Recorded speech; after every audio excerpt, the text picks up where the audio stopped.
नमस्कार। आज हम 14वां अध्याय शुरू कर रहे हैं गीता की। आप लोग ध्यानपूर्वक सुनिए।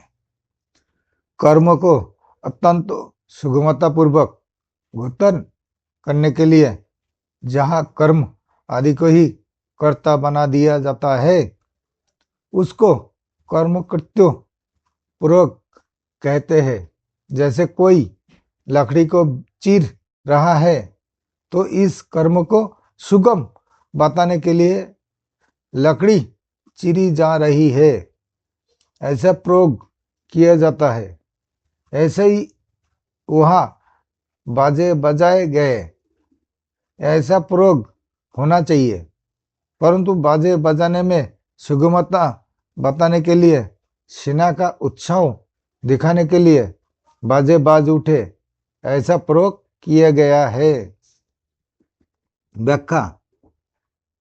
चित्ररथ गंधर्व ने अर्जुन को 100 दिव्य घोड़े दिए थे। इन घोड़ों में यह विशेषता थी कि इनमें से युद्ध में कितने ही घोड़े क्यों न मरे जाए, पर ये संख्या में 100 के 100 ही बने रहते हैं, कम नहीं होते हैं। ये पृथ्वी स्वर्ग आदि सभी स्थानों में जा सकते हैं।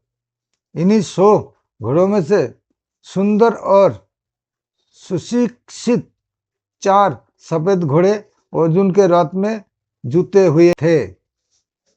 यज्ञ में आहुति रूप से दिए गए घी को खाते खाते अग्नि को अर्जीर्ण हो गया था। इसलिए अग्निदेव खंडव वन की विलक्षण विलक्षण जड़ी बूटियां खाकर जलाकर अपना अर्जीर्ण दूर करना चाहते थे, परंतु देवताओं के द्वारा खंडन वन की रक्षा की जाने के कारण अग्निदेव अपनी कार्यों में सफल नहीं हो पाते थे। वे जब जब खंडन वन को जलाते तब तब इंद्र वर्षा करके उनको अग्नि को बुझा देते।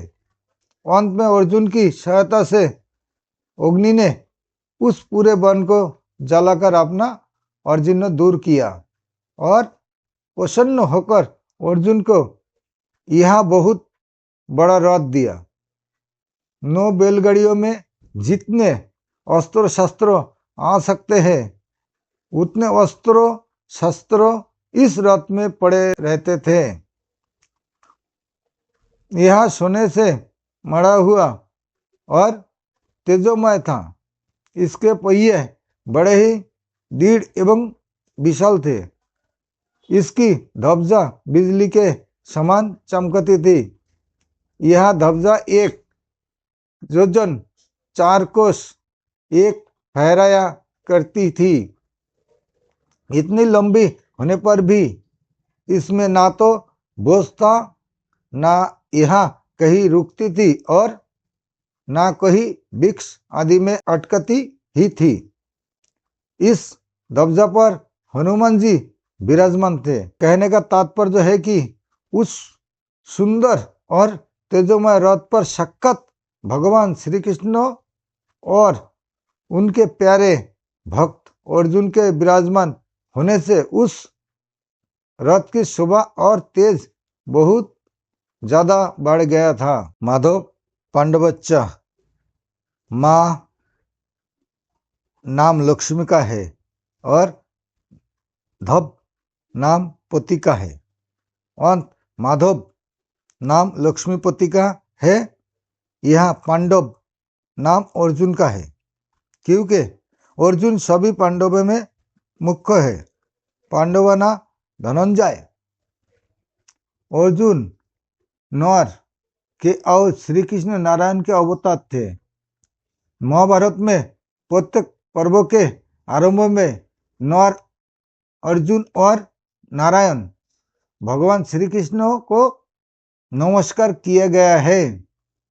इस दृष्टि से पांडव सेना में भगवान श्री कृष्ण और अर्जुन ये दोनों मुख्य थे।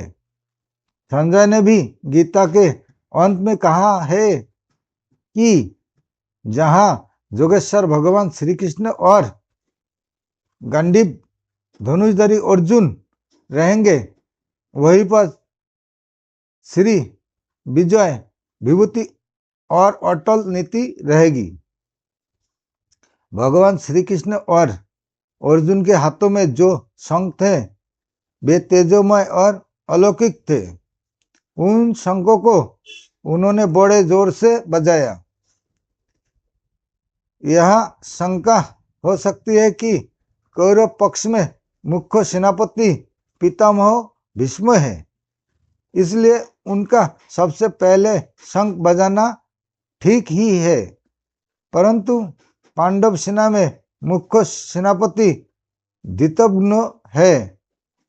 धृतराष्ट्र के रहते हुए ही सारथी बने हुए भगवान श्री कृष्ण ने सबसे पहले शंख क्यों बजाया? इसका समाधान है कि भगवान सारथी बने चाहे महारथी बने, उनकी मुख्यता कभी मिट ही नहीं सकती। वे जिस किसी भी पद पर रहे सदा सबसे बड़े ही बने रहते हैं, कारण कि वे अछूत है, कभी अछूत होते ही नहीं। पांडव सेना में भगवान श्री कृष्ण ही मुख्य थे और वे ही सबका संचालन करते थे। जब वे बाल्यावस्था में थे उस समय भी नंद उपनंद आदि उनकी बात मानते थे। तभी तो उन्होंने बालक श्री कृष्ण के कहने से परस्पर से चली आई इंद्र पूजा को छोड़कर गोवर्धन की पूजा करनी शुरू कर दी।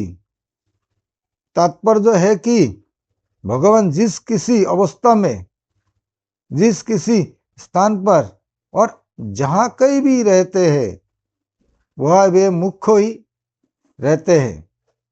इसलिए भगवान ने पांडव सेना में सबसे पहले शंख बजाया। जो शंख छोटा होते हैं वही ऊंचे स्थान पर नियुक्त होने से बड़ा माना जाता है। अंत जो उसे स्थान के कारण अपने को बड़ा मानता है वह शंख वास्तव में छोटा ही होता है। परंतु जो शंख बड़ा होता है वह जहाँ भी रहता है उनके कारण वह स्थान भी बड़ा माना जाता है। जैसे भगवान यह सारथी बने हैं तो उनके कारण वह सारथी स्थान पद भी ऊंचा हो गया। संबंध आप संजय आगे के 4 श्लोकों में पूर्व श्लोक का खुलासा करते हुए दूसरे के शंखोपादन का वर्णन करते हैं। नमस्कार, आज के लिए यहाँ तक।